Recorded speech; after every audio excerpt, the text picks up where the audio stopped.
Oke teman-teman, ini mungkin menjadi video terakhir saya tentang public speaking. Kali ini saya mau sharing ke kalian tips yang terakhir supaya public speaking kita itu makin menarik, yaitu storytelling. ya. Banyak mungkin di antara kalian yang masih ingat dengan cerita-cerita di masa lampau, di masa lalu, ya.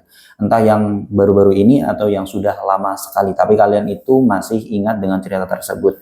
Mungkin kalian bertanya-tanya kenapa cerita tersebut itu masih melekat di dalam kepala kalian. Ya, karena cerita itu memiliki kekuatan untuk mengikat emosi seseorang. Begitu juga dalam public speaking. Public speaking juga perlu atau membutuhkan dengan cerita-cerita.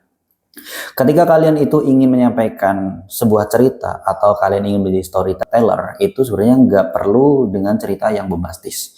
Cukup kalian itu ceritakan atau sebutkan pengalaman pribadi, tapi yang relevan dengan topik yang akan kalian sampaikan. Makanya kebanyakan daripada seseorang yang menyampaikan suatu cerita atau seseorang storyteller itu pasti menyebutkan Saya dulu pernah melakukan ini, atau saya dulu pernah melihat sesuatu yang ada di sini dan di sini.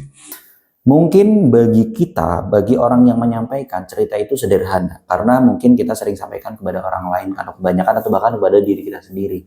Tetapi yang perlu kita tahu bahwa hal itu sebenarnya itu mengikat emosi dan memberikan kesan kepada audiens. Dengan catatan yang kalian sampaikan itu bukan cerita yang terlalu privacy yang harusnya kalian saja yang mengetahui. Ya, yang penting kalian itu menyampaikan cerita yang cukup menarik dan juga mempunyai awal, konflik, dan juga solusi. Dengan itu, dengan cerita-cerita tersebut akan menyentuh hati audiens dan memberikan pesan yang mendalam kepada audiens. Yang perlu kalian tahu bahwa public speaking itu bukan hanya sekedar informasi atau menyampaikan satu wawasan, tetapi juga inspirasi kepada orang lain.